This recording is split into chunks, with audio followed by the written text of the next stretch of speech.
Welcome to First In, Last Out, and Laughing Loudest, the podcast dedicated to leading from the front the joy of the Lord, creating Christian culture, and God-glorifying dominion. For who is God but the Lord? And who is a rock except our God? The God who equipped me with strength and made my way blameless. He made my feet like the feet of a deer and set me secure on the heights. He trains my hands for war so that my arms can bend a bow of bronze. Psalm 18, 31 to 34. Welcome to another episode of First In, Last Out, Laughing Loudest. I am your host, Riley Taves. Now, our topic for today's episode falls under the category of God-glorifying dominion. Now, that may not be a familiar word to you, dominion. It comes from the very beginning of the Bible, where God gave man dominion over the animals, told him to be fruitful and to multiply, to fill the earth and subdue it. To have dominion is to exercise rule or authority. The original task that man was given was to exercise dominion in a way that would please God, create God-glorifying culture. Right? So actually, Adam was placed in this garden. God gave him a head start of what dominion would look like. I think it was commentator C. John Collins said Adam was supposed to start in the garden and extend the blessings of Eden out to the world.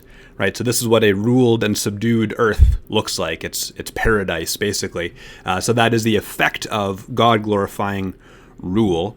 And so I take this principle that to have dominion is to exercise rule, to do so in a way that is pleasing to God. Right. So if we're talking about in our lives now exercising godly dominion, what I mean by this is that we would faithfully steward that which God has entrusted to us. Right, to exercise godly dominion is to be faithful to God in all that He has given you authority over. Right, whatever is in your sphere of authority, whatever is entrusted to you, whatever you have rule over, you are using it, ruling it, governing it in a way that is going to be pleasing to God. I love the word actually in the fruit of the Spirit in Galatians 5. The Greek word engratia, self-control, actually means dominion within, right? Self-rule, self-mastery. So to exercise godly dominion is to faithfully steward that which God has entrusted to you. So as I was preaching yesterday, we were working through Proverbs 31, looking at the qualities of the excellent wife, the Proverbs 31 woman. And verse 17 says, she dresses herself with strength. She makes her arms strong. Now, obviously, that's not only talking about physical strength there. It's strength of character. But physical strength is certainly included. If you notice in the verse, it specifically mentions her arms. She strengthens her arms, makes her arms strong. And that's important because if you look at the lifestyle that the Proverbs 31 woman is leading, it makes sense that she's going to need some strength. She is an incredible woman. She is hardworking. She is industrious. She is working with her hands, getting up early, planting vineyards, making clothes, working the spindle, the distaff, etc.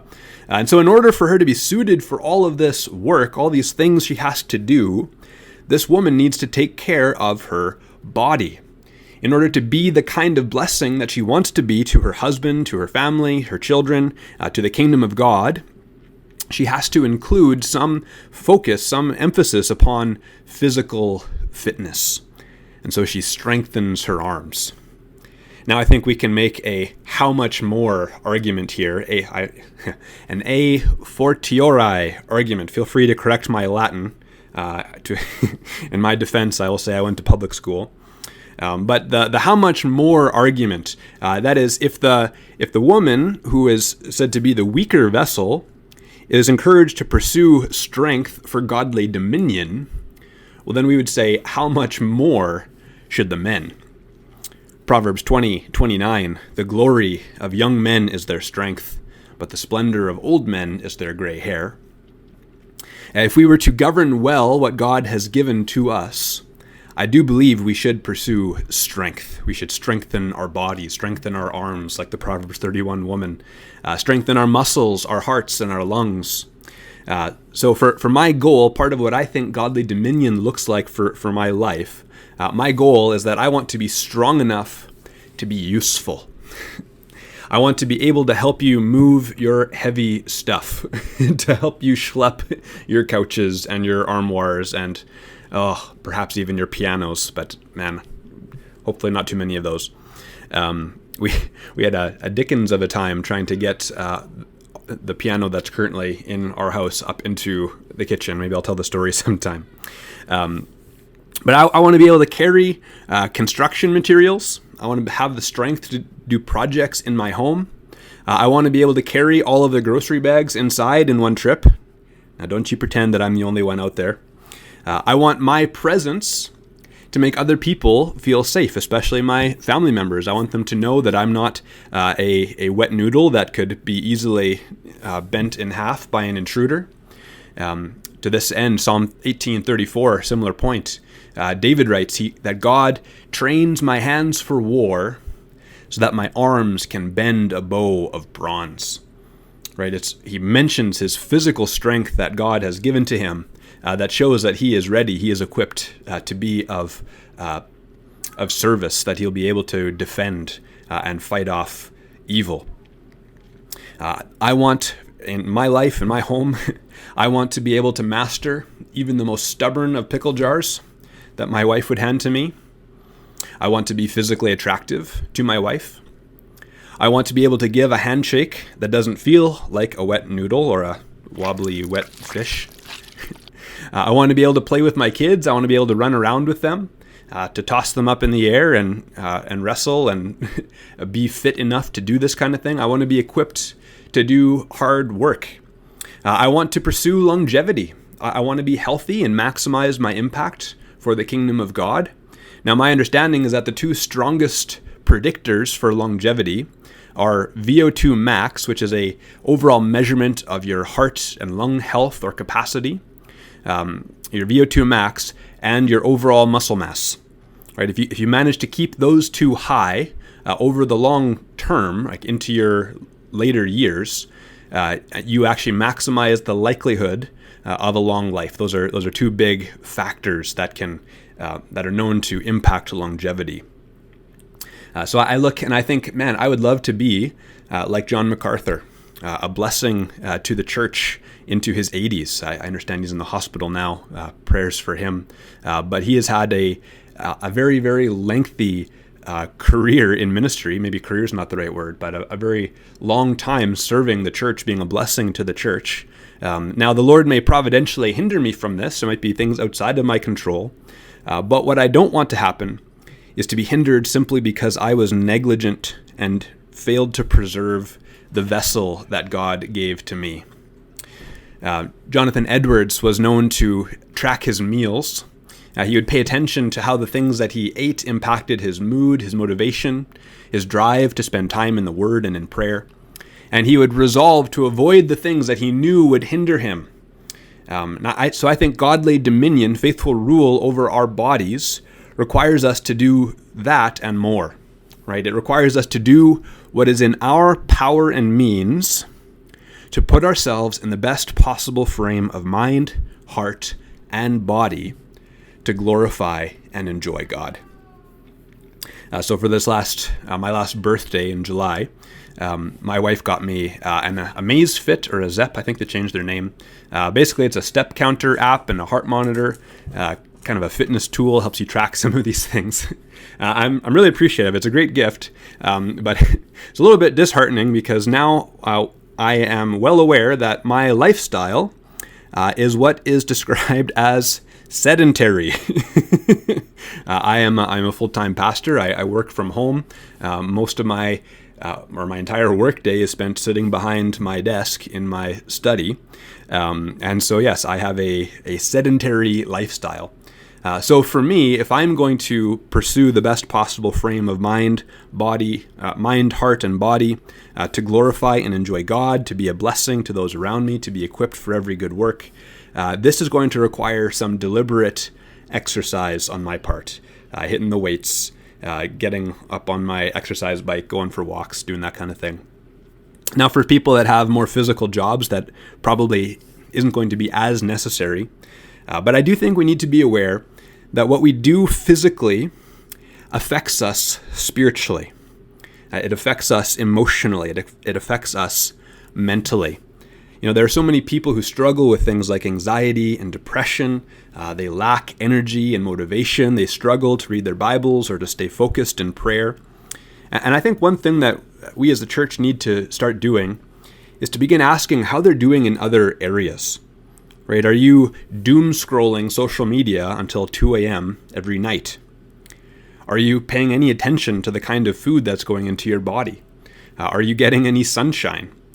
And so I believe for many people, simply hitting the weights, getting better sleep, better nutrition, staying hydrated, drinking water, and getting some vitamin D is going to be a world changer for them. So if we were to put it like Jonathan Edwards would, I would encourage you to make this resolution. Resolved to do what is in my power and means to put myself in the best possible frame of mind, heart, and body in order to glorify and enjoy the God of my salvation. Exercise godly dominion, and to that end I say, exercise.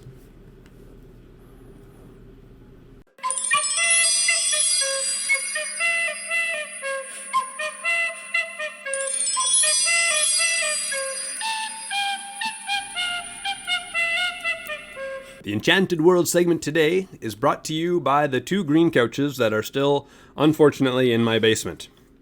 They remain still at least as comfortable as they were when I made the last ad, and it just occurred to me that this very couch is where my lovely wife was sitting when I got down on a knee and proposed to her. So, looking for some romance in your life? While I make zero guarantees, the fact is these couches have seen at least one successful marriage proposal. I think we can say they put the love into love seat. Call now. Supplies remain extremely limited. But yes, welcome to the Enchanted World segment of this podcast, the segment where we are attempting to shatter the mundane. Now, that there are so many things that we take for granted in this world, when we're children, we tend to see the wonder of the world. We are amazed by things, which really is the proper response to the wonder that really is all around us. But as we grow up, we tend to begin taking things for granted. We lose the sense of wonder, which unfortunately also robs us of the ability to be grateful for these things as we ought to be, for the world around us, the wonder, the magic that is in it. And so my goal for this segment is to try to reintroduce some of that wonder, to remind you of what you knew as a child, that the world is magnificent, that it is mind-bending, and that our infinitely creative maker deserves admiration and appreciation for his creativity. So for the segment today, I was thinking about how we are confronted everywhere by things that are utterly beyond our comprehension. Now, over the years, I've loved asking teenagers and youth and at camp and in Sunday school what they see if they simply look up while outside. You get the answer: clouds, the sky, the sun. You'd say, right, okay, and what's beyond that? They'd say, well, inner space. Okay, what's beyond that? Outer space. Right. How far does space go? Right, thinking of this, you're just looking up while you're outside. How far does space go? Really, as I can see it, there are only a few options, and they are all utterly mind-blowing. Now, I'm open to being corrected on this by an astrophysicist, but as far as I can reckon it, there are 3 possibilities. Number 1, the universe is infinite, which means you could hop in your hypothetical spaceship, travel at a gajillion times the speed of light for 100 million years, and you would not be any closer to reaching the end than when you started. Right? Just warp speed forever and ever and ever and ever and ever. I don't know about you, but I can't fathom that. I can't picture that. So that's option number 1. The universe is infinite. Number 2, the universe is finite. It is not infinite. It does not go on forever, but it is a bounded system. It is a closed system, which means hypothetically, given your gajillion times the speed of light spaceship that you have, you could hypothetically travel to the end of it. Now, what would happen when you reached it? Do you hit a wall? Is there a force field? Does gravity starts to hold you from going any further? You get a notification you haven't unlocked this part of the map yet. Like, what's there, right? If the universe is not infinite, but it's finite, and you could travel to the end of it, what's on the other side? A third option I've heard is that the universe is expanding. I've heard up until recently this was the consensus view among astrophysicists. Some new data from the James Webb Space Telescope has apparently been challenging that view. But anyway, as it pertains to our topic, this view seems to just have a combination of the problems of the first two views, right? So if it's expanding, that means that, well, it currently has a boundary, but that boundary is getting larger. Is it a sphere that is growing larger? Is it a square? What shape is the universe? They'd probably say a sphere. I don't know. But it's getting larger. It's expanding. Well, this leaves me wondering, what was there before the universe got there, right? This thing is expanding. So at a time, it hadn't yet arrived at all the places it is now, everywhere that there is universe. So what was there before the universe got there, right? So those are the three possibilities. I'm open to hearing more. I'm pretty certain that none of them are going to be any less mind-blowing or confusing to try to wrap our minds around. But it just boggles my mind, and I love it that God has placed such an enigma right before our eyes.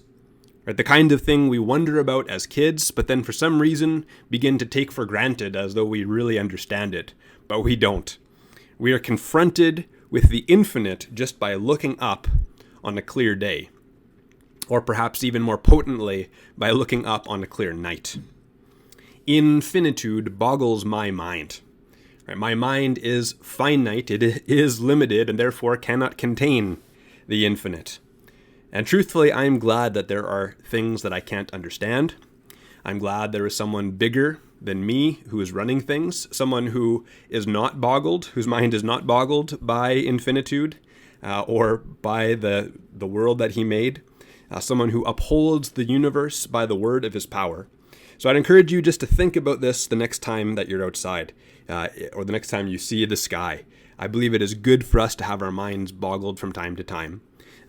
So I hope this has been a successful attempt at shattering the mundane, as there is nothing mundane about being confronted by the infinite every time you step out your door. The heavens declare the glory of God. The sky above proclaims his handiwork. Psalm 19:1.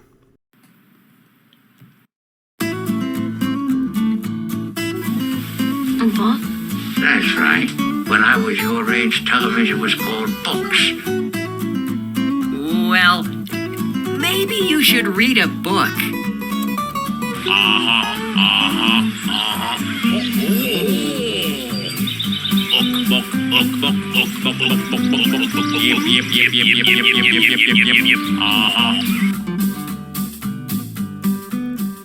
Welcome to the Lessons from Literature section of the First In, Last Out podcast.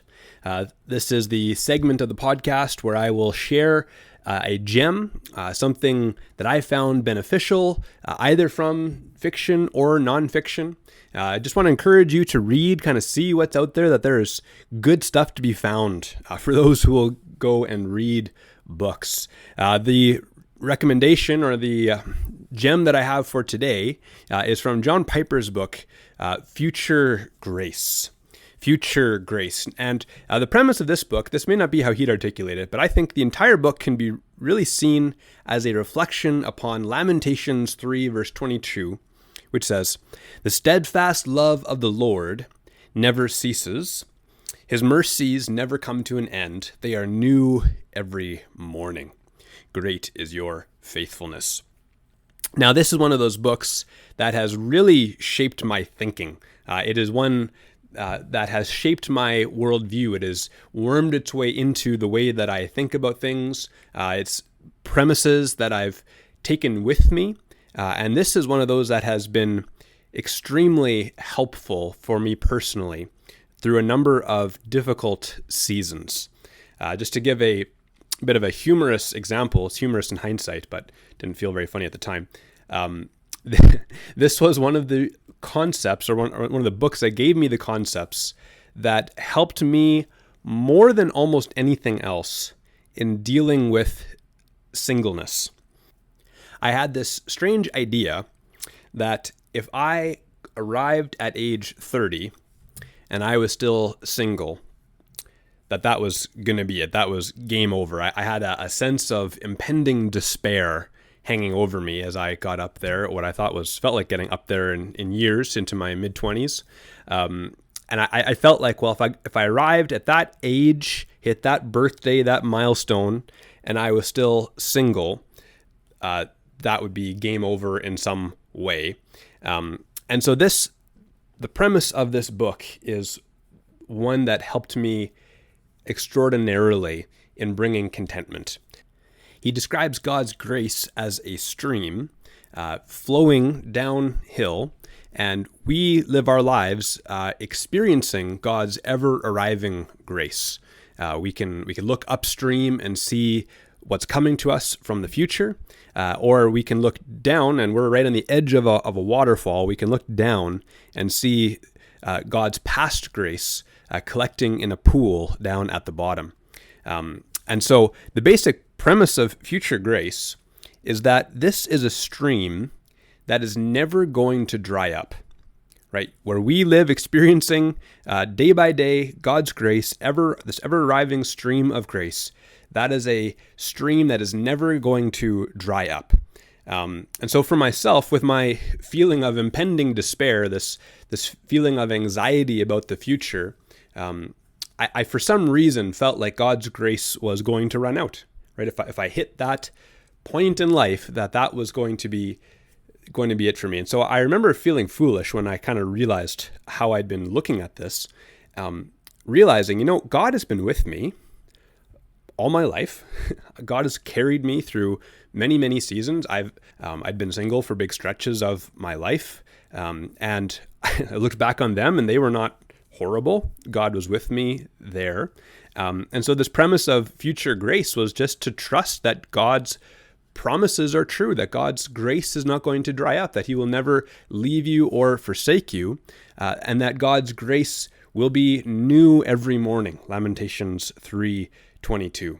I found this premise to be extremely useful, extremely helpful in different seasons of anxiety and depression that I've gone through in my life as well. You find yourself in a place where you think, man, I don't know if I can make it. I'm feeling beaten down. I'm feeling burdened. And you look at the grace you have now, and you look at the next 6 months that you have to live through and think, man, what I have now is not enough to get me through the next 6 months. And the answer is that's true. What you have now is not enough to get you through the next 6 months. That's okay. God knows that. But his mercies are new every morning, right? There is a fresh store of grace waiting for you. What you have now is not meant to be enough for 6 months. It's meant to be enough for right now. It's meant to be enough to get you through this season, through this moment, through this day. And there is a fresh store of mercy awaiting you in the future. So here's a quote from Future Grace, where he talks about the Apostle Paul being commended to the grace of God. It says that future grace was like an armed guard and a supply of goods and a team of physicians and a spiritual force from heaven. It was strategically positioned in the future just out from the port of Antioch. Right, so that is commenting on 2 Corinthians 9, verse 8, where it says that they were handed over to the grace of God for the work that they had fulfilled. So the idea there is that God is not giving you everything that you need for the next 6 months right now. Rather, the grace you're going to need in the future is strategically positioned in the future. Right, the help is where and when you need it, exactly where and when you need it. And so this premise has been extremely useful, to trust that God's mercy will never come to an end, that there is grace for me now, there is grace for me in the future, and whatever my anxieties might tell me, right? Anxiety kind of functions like a prophet, and it's frequently a false prophet. Whatever my anxieties may tell me, God's grace is not going to run out. God is going to be with me then, as he's been with me now, as he's been with me in the past, as he's proven his love for me in Christ. And so we may have faith in the ever-arriving future grace of God.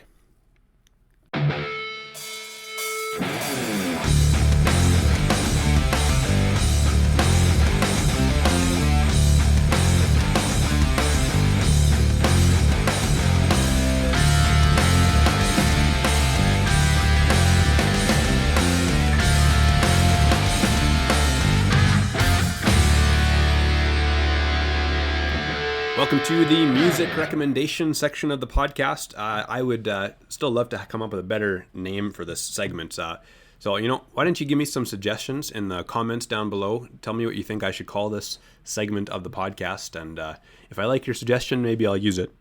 But anyway, we're talking all things Christian culture on this podcast. And we've talked about how music is an important element of Christian culture. Now, music is one of those things that has a powerful way of attaching itself to our memories. You may have had the experience where you hear a song and you are suddenly transported back in time into your memories, right? The song just vividly transports you to another time and place. I have one example of this where a buddy of mine and we went on a road trip. We were going to go snowboarding in Lake Louise, and the car we were driving in, we had some plans to play our music through our phones and whatever, but our FM transmitter broke. And so we were left with only the music that was in the car already, which was one little CD binder. There was one CD that we liked more than any of the rest of them. And that CD kind of became the anthem for our trip. And still to this day, if I hear certain songs from that record, it just flashes me back to that amazing trip that we had to the mountains. Well, this band that I'm going to show you today has a little bit of that same thing for me, that attachment to memory. And it's more than just an association to what was a positive time in my life, but it's aided by the lyrical content. So this band is called Citizens, formerly called Citizens and Saints, I believe. And part of what makes this band special to me is that it was one of the first bands that I discovered when I first went hunting for explicitly reformed Christian music. All right, so flash back here to my time in Bible college. I was new to Reformed theology and getting pretty excited about it, although I do like to think that I mostly skipped the cage stage. But anyway, I came across this band, found them to be fresh musically, and also deeper lyrically than much of what I had found in the contemporary Christian music genre. This band was not afraid to speak about sin and its destructive consequences. They will speak and sing about the beauty of God's law, about the power of God's grace, both to make dead sinners alive, to keep and preserve us, keep us safe and secure. And so this song is the very first song of theirs that I found and really latched onto. It is called Relent, from their album A Mirror Dimly. Have a listen.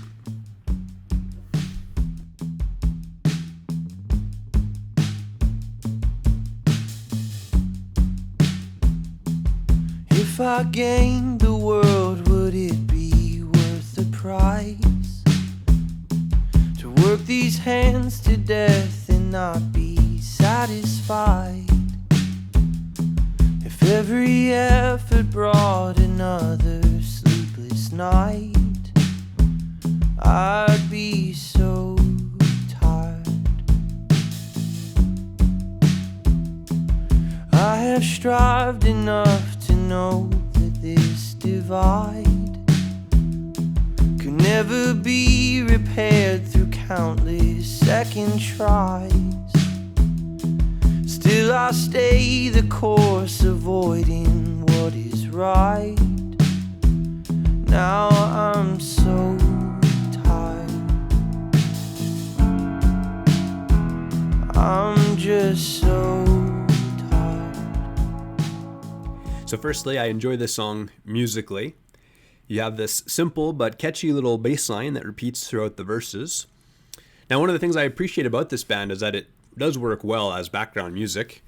We would put it on when we have guests over often, and if somebody does happen to stop and listen to what's being said, it's very edifying. I like to listen to it as well while I work. I find for myself, I can't listen to just anything while I work if there are certain types of music that are just too distracting. But this band, especially once you get familiar with it, I find being familiar, it's less distracting. You're not always listening to the new song, trying to figure it out, but the familiarity lets you just have it on as background music, and it works very well. I work from home, and having 4 children under the age of 6, there tends to be a fair bit of noise in our house. And so having music on can help me focus on my work. And this is one of those bands where I can just play the entire album all the way through. I don't think there's any bad songs on the 3 albums that I have. But I can just let them play. And when I do hear a line or zoom in to pay attention to what's being said, it's always very edifying, which I appreciate. So these first verses sound very Ecclesiastes-esque. If I gained the world, would it be worth the price to work these hands to death and not be satisfied? If every effort brought another sleepless night, I would be so tired. As we have this refrain comes through, I'd be so tired. I've strived. I've been working, laboring, and I know that through my own efforts trying to fix myself up, I cannot bridge the divide. I cannot repair the divide, even if I were given countless second tries. But I just keep on going anyway. But he admits again, now I'm so tired. I'm so tired. And in that second verse, when he comes back to being so tired, is when that piano first comes in with those 2 nice chords. And then it starts to build towards the release of the first chorus. Give this a listen.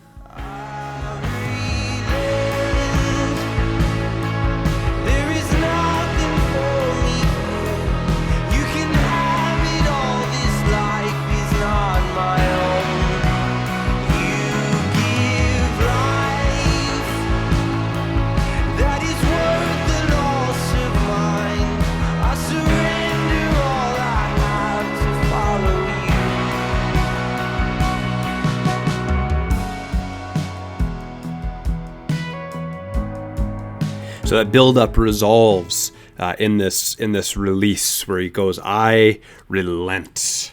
I relent. I'm done with my striving. I'm done trying to do things my own way. I surrender to you. Your ways are better than mine. The life you offer is better than anything I have found. I surrender all I have to follow you. The great song of the peace that is found in surrendering to Christ, being done with striving to establish our own righteousness, being done with working and feeling like you're on this treadmill of good works that never gets you anywhere, always chasing that carrot. So go check out the song Relent by Citizens from their album A Mirror Dimly. Buy the album or stream it through a legitimate source. I really enjoyed their 3 first albums. Citizens, self-titled album. Next one, Join the Triumph, and then this one, A Mirror Dimly. It was actually a little bit tough to choose which song to feature here, as I do enjoy a lot of songs from this band. So go check them out. Support good Christian music. Relent by Citizens. But that's going to do it for this episode of First In, Last Out, Laughing Loudest.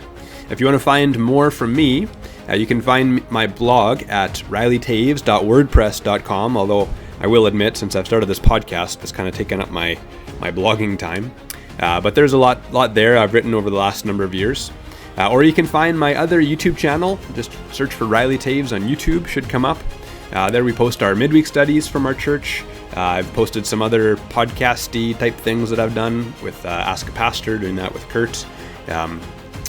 I don't even know what else I'll put on there. I've recorded some of my reading of my blog posts. If you're looking for a church striving to be faithful to the Lord in all things, be sure to check out Grace Covenant Church in Altona, Manitoba. That's where I serve as a pastor. You can also find our sermons on YouTube. And if you'd like to support the show and help me fund my protein powder needs, I will probably maybe set up a Patreon someday.